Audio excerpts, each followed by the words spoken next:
तो छठे अध्याय में भगवान अर्जुन से कहते हैं, यम लब्ध्वा चापरम लाभम मन्यते न अधिकम ततः यस्मिन् स्थितो न दुखेन गुरुणापि विचालते।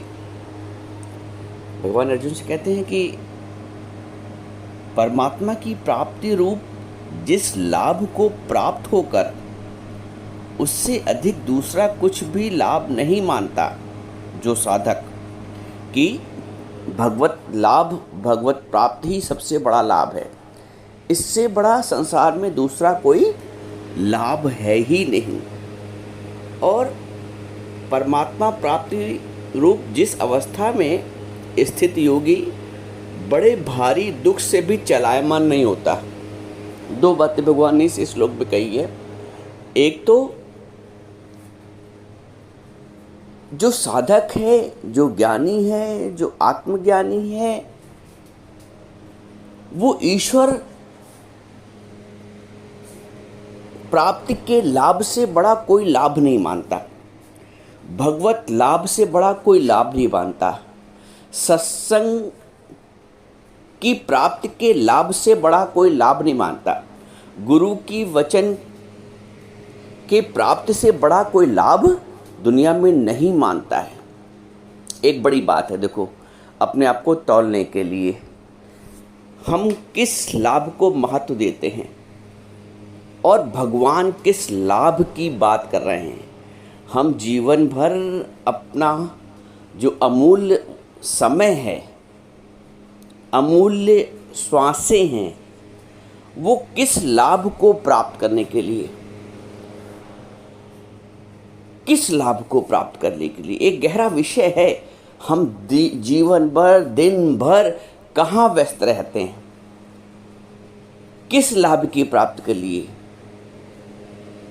ये जो इंद्रियां हैं पांचों ज्ञानेंद्रियां, आंख किस लाभ को चाहती है, कान किस लाभ को चाहता है, प्रशंसा सुनना।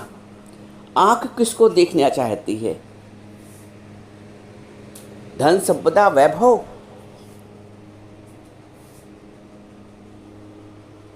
कान क्या सुनना चाहता है, मुख कौन सी चर्चा करना चाहता है, किस लाभ को महत्व देता है, संसार के लाभ को, सोने चांदी, बैंक बैलेंस, लॉकर, शेयर, किस लाभ में। यम लब्ध्वा चापरम लाभम मन्यते न अधिकम ततः, उससे अधिक उससे बड़ा कोई लाभ नहीं मानता है। गुरुजी बताते थे कि जयपुर में एक जलेबी वाला था, पुरानी बात है, कम से कम 50 साल पुरानी, हो सकता और भी पुरानी हो। तो वो सुबह 3 घंटे जलेबी बेच के फ्री हो जाते थे। उसके बाद सत्संग, अपने सत्संग का ही एक साधक था।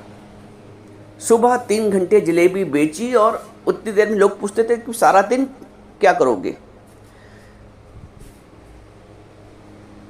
सारा दिन भगवत चर्चा, भगवत लाभ, क्योंकि लोभ नहीं है इसलिए भगवत लाभ को महत्व है। हमने देखा कुछ दुकानदार समय के पश्चात भी, मान लीजिए 8 बजे दुकान बंद करने का समय है, वो और 10 मिनट और 20 मिनट देखा करते हैं कोई आ जाए। छुट्टी वाले दिन भी आधा दिन खोल लेते हैं, क्योंकि वो संसार का लाभ, माया का लाभ, धन का लाभ, लाभ से पहले लोभ है। लोभ इतना अधिक है, स्त्रियों को आभूषण का, पुरुषों को धन का। ये लोभ है ना, लोभ ही हमको कुमार्ग पे ले जा रहा है। लोभ हमको, हमारे जीवन को बर्बाद कर रहा है। बर्बाद इसलिए कर रहा है क्योंकि लोभ हमें उस मार्ग पर ले जाता है जिस मार्ग पर चलते चलते मंजिल प्राप्त होनी ही नहीं है। लोभ का कोई अंत नहीं है, लोभ की कोई सीमा नहीं है। आप जिस स्तर पे हैं, यदि लोभ आपके ऊपर हावी है, लोभ वाली प्रवृत्ति है, तो वो आपसे अनर्थ भी करा देगी।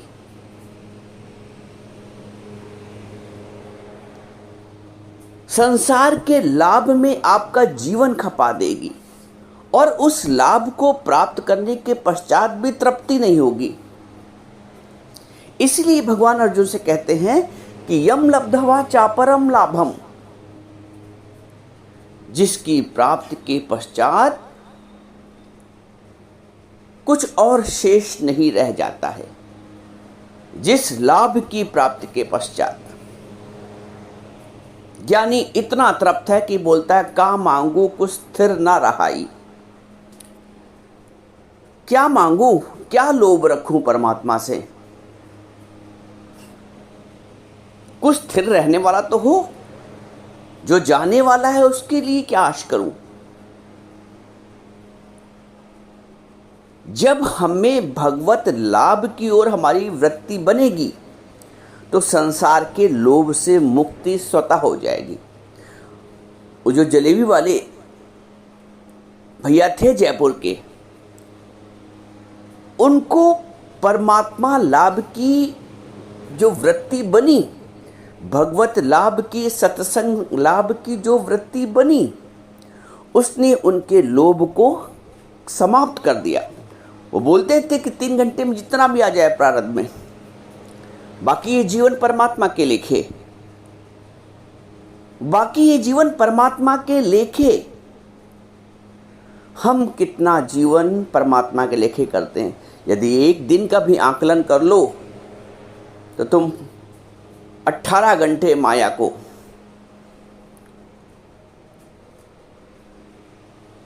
नहीं 18 घंटे तो 12 घंटे तो दे ही देते हो दुकान में, ऑफिस में। मैं ये नहीं कह रहा हूं कि उससे विरक्त हो, मैं ये कह रहा हूं उसमें रक्त रहते, उसमें रंज रहते, उससे युक्त रहते भी भगवत भाव से युक्त हो जाओ। भगवत भाव से युक्त, इसी भगवत भाव से युक्त की स्थिति को भगवान ने कर्म योग की स्थिति कही है। कर्म योग तुम्हारे समस्त कर्मों को परमात्मा से जोड़ देता है और तुम्हें निष्काम कर देता है। कर्म योग नाम है कर्म योग, लेकिन वो बना रहा है निष्कामी।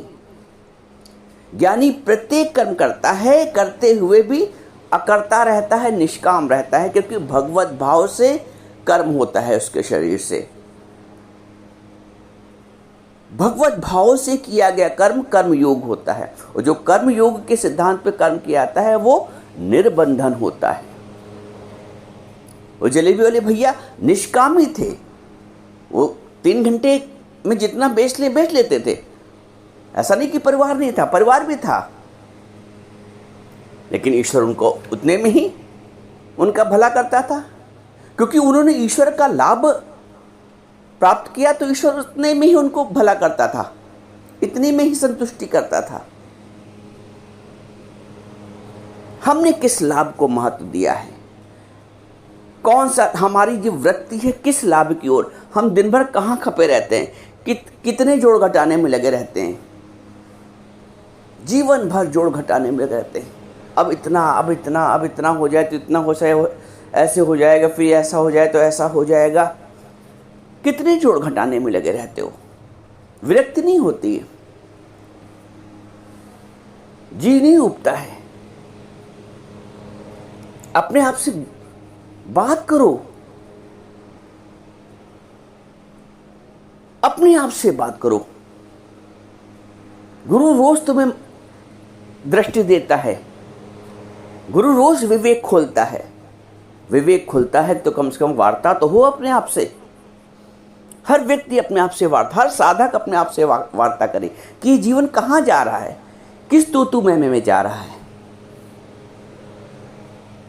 किन प्राप्तियों में जा रहा है। मान की, सम्मान की, इज्जत की, धन की, ऐश्वर्य की, श्रेष्ठता की, बड़प्पन की, सबको मांग है, सबको मांग है। किसी को बड़प्पन चाहिए, किसी को श्रेष्ठता चाहिए, किसी को सम्मान चाहिए, सबको लोभ है, सबको लोभ है। लोभ ही उनका लाभ बना हुआ है संसार का। संसार का लाभ, संसार का लोभ तुम्हें अधोगति में ले जाता है।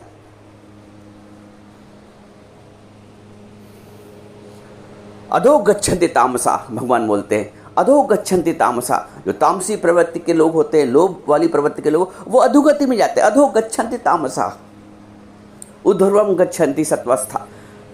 सत्वस्था धारण करो, सतो गुण धारण हो आरंभ की अवस्था में। फिर तो त्रिगुणातीत होना है, लेकिन आरंभ में सारे विकारों को, तमोगुण का त्याग, इसके लिए पुरुषार्थ।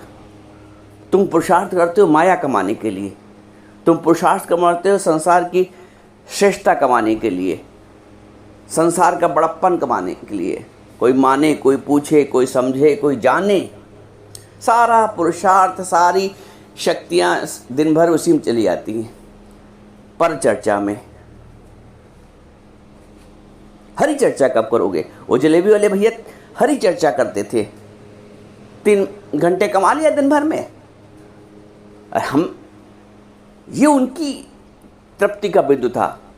आप 3 घंटे, 6 घंटे, 5 घंटे जो भी करिए, लेकिन साथ में भगवत भाव भी तो हो, साथ में सत्संग भी तो हो, साथ में हरि चर्चा भी तो हो। हरि चर्चा को महत्व तो दो। तुम संसार चर्चा, पर चर्चा में महत्व देते हो। भगवत लाभ को महत्व तो दो, भगवत लाभ की ओर दृष्टि तो जाए। भगवत लाभ की ओर दृष्टि जाती ही नहीं है, क्योंकि संसार का लाभ और संसार का लोभ इतना हावी हो गया है। हर व्यक्ति को संसार का लोभ और लाभ बांधे हुए है। सबसे पहले इस बंधन से तो छुटकारा प्राप्त करो। सबसे पहले इस बंधन से छुटकारा प्राप्त करो। ये जो चाहनाओं का विष है वो निगले जा रहा है, पिए जा रहा है। विषय, तभी अष्टावक्र जी ने जनक जी से कहा, विषयों को विषवत त्याज। विषयों को विषवत त्याग। हमको जो विष है वो अमृत लगते हैं। लोभ अच्छा लगता है, क्रोध अच्छा लगता है, मोह अच्छा लगता है, शब्द अच्छे लगते हैं, स्पर्श का सुख भी चाहिए, रूप रस गंध सब कुछ चाहिए। सबसे बाद में परमात्मा चाहिए, सबसे बाद में भगवत लाभ चाहिए। भगवान कहते हैं, यम लब्धवा चा परम लाभम मन्यते न अधिकम तथा। जो भगवत लाभ से अधिक बड़ा लाभ कोई मानता ही नहीं है। ये साधन उसके लिए है। यस्मिन् स्थितो ना दुखेन गुणानाप विचालते। और इस स्थिति में बड़े से बड़ा दुख भी विचलित नहीं करता है। हमारी वृत्तियां कहाँ हैं? हमारी कर्म की आसक्ति कहाँ है? इतनी कर्म की आसक्ति हो जाती है कि स्वप्न में भी वही चिंतन चलता है। एक व्यक्ति की कपड़े की दुकान थी, वो दिन भर कपड़ा बेचता था, cut piece store, 1 meter 2 meter नापा करता था। रात में सो रहा था तो सोते सोते उसने एकदम से बोला 1 मीटर 2 मीटर 3 मीटर, और अपनी लुंगी फाड़ दी। पत्नी ने कहा, ये क्या तुमने किया? बोला, अरे मैं तो स्वप्न में देख रहा था कि एक कस्टमर आया है, मैं उसको नाप रहा हूं। तो ये है कर्म की आसक्ति। कर्म की आसक्ति बंधन तो देती ही है, हमारा सुख शांति चैन की नींद भी हर लेती है। जिन्हें कर्म की आसक्ति होती है उनकी नींद भी हर जाती है। कर्म की आसक्ति इसलिए कि संसार का लोभ है, संसार का लाभ चाहिए। तो लोभ और लाभ के, संसार के लोभ और लाभ के चक्कर से बाहर आओ। ये सबसे बड़ा बंधन है। उतना महत्व दो जितना बस आवश्यक है। अनावश्यक अपनी श्वासें बर्बाद मत करो, हाय हाय किचकिच मत करो, शांत रहो। जितना आवश्यक उतना, अधिक जान खपाने की आवश्यकता नहीं। ये साधक के लिए बात है, मैं सबके लिए बात नहीं कहता हूं। तुम्हें यदि अपनी शांति बनाए रखनी है तो माया में उतना समय दो जितना आवश्यक है, धन को उतना महत्व दो जितना आवश्यक है।